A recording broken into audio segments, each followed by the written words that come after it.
नमस्कार, मैं अमरकांत छात्र अध्यापक देव संस्कृति विश्वविद्यालय हरिद्वार से हूँ। मुझे वहाँ पे एडमिशन लिए नामांकन किए 1 वर्ष हो गया। सितंबर या अक्टूबर के 2020 में मैंने वहाँ नामांकन करवाया है और ऑनलाइन के माध्यम से ही एडमिशन हुआ और 2 सेमेस्टर यानी 1 वर्ष बीत गए हैं। जो भी ऑनलाइन के माध्यम से हमने शिक्षा प्राप्त करी और जैसा सुना और समझा उस माध्यम से वहाँ की विचारधारा और रहन सहन को आपको मैं कविता के माध्यम से बताना चाहता हूँ। वहाँ का जो रहन सहन है बिल्कुल अलग है और जो विश्वविद्यालय खड़ा हुआ है, पूरा तैयार हुआ है, उसका जो आधार है, उसका जो कर्म की प्रेरणा है, सारा कुछ मैं एक कविता के माध्यम से बताने जा रहा हूँ। पहली 2 पंक्तियाँ हमारे विश्वविद्यालय का जो आधार रहा, जो बेस रहा, मानव को मानव से जोड़ने का काम करने वाला है, ह्यूमन काइंडनेस को बढ़ावा देने वाला है, इस भावनाओं को प्रेरित करता है। पहली 2 पंक्ति इसी पर समर्पित है। आप लोग सुने। मानवीय उत्थान का जो अनवरत आधार है, देव संस्कृति विश्वविद्यालय सृजन का द्वार है। अगली 2 पंक्ति, हमारा विश्वविद्यालय कहाँ है, भारत के किस कोने में है और कितना बड़ा है।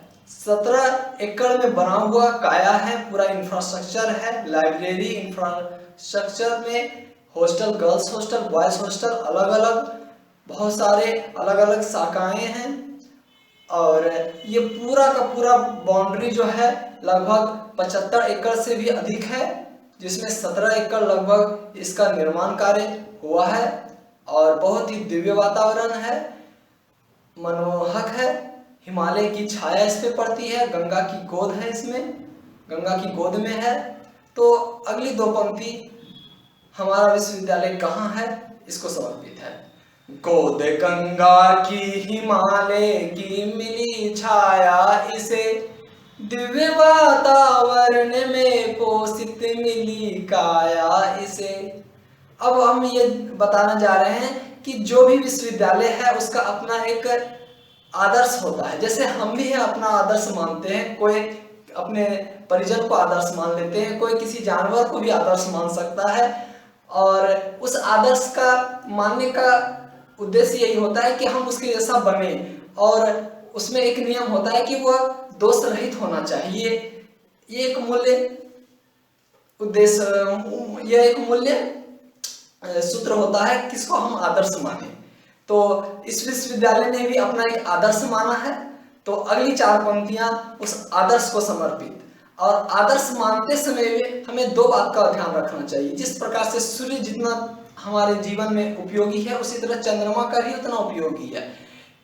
कुम्हार एक हाथ से अगर घड़ा को पीटता है, दूसरा हाथ से सलाता भी है, तो दोनों हाथों का उतना ही महत्वपूर्ण है।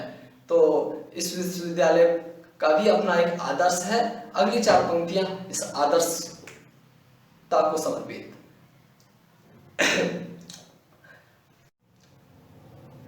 कुल पिता का श्रेय संरक्षण बरसता हर पल यहाँ, कर्म की प्रेरणा मिलती उन्हीं से हर क्षण यहाँ। कुल जननी की दिव्य मृदु ममतामयी रसधार है, देव संस्कृति विश्वविद्यालय सृजन का द्वार है।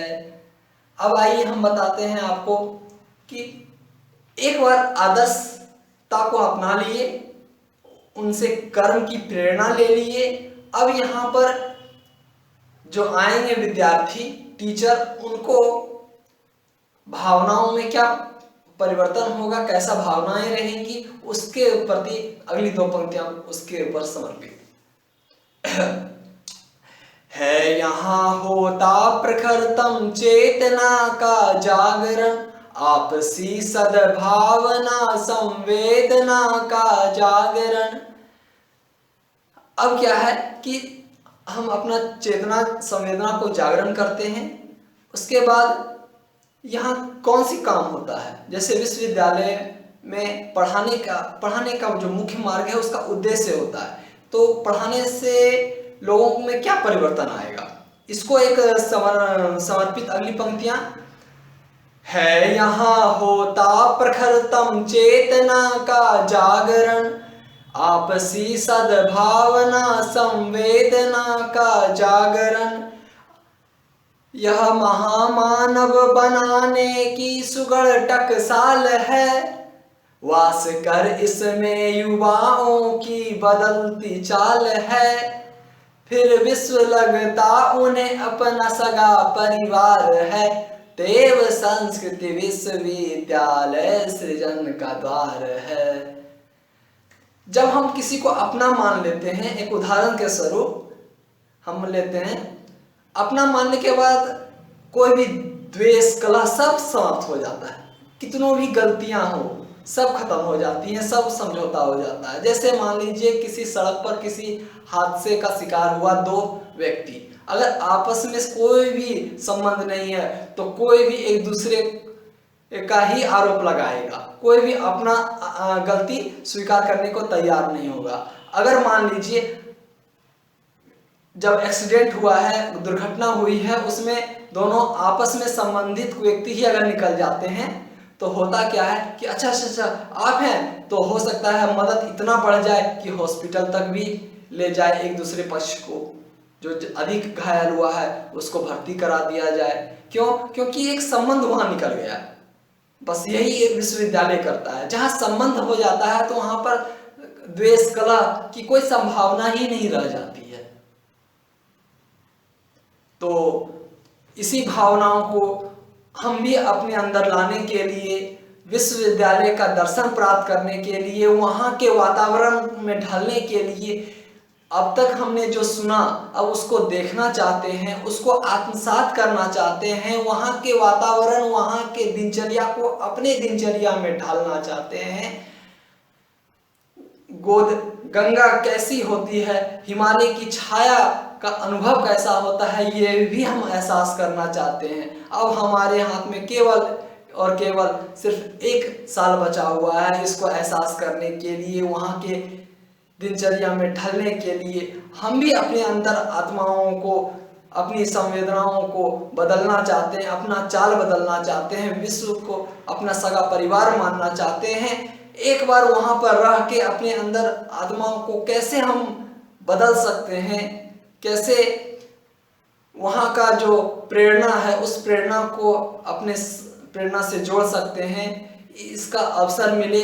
हम विनती करते हैं वहाँ के सभी आचार्य आचार्य प्रोफेसर और जिनके भी हाथ में अधिकार हो हमें वहाँ का दर्शन कराने के लिए, प्रवेश दिलाने के लिए, उन तक मेरी आवाज़ पहुँचे, मेरी बात पहुँचे। या केवल मैं ही नहीं, पूरा शिक्षा विभाग, शास्त्र, जो भी छात्र अध्यापक, छात्र अध्यापिका हैं, सबों की ओर से मैं आपसे निवेदन कर रहा हूँ, आप हमें वहाँ पर, वहाँ के दिनचर्या में कम से कम 1 वर्ष मौका जो मिला है उसमें हम अपने दिनचर्या में ढालना चाहते हैं, वहाँ के वातावरण का एहसास करना चाहते हैं, करीब से देखना चाहते हैं।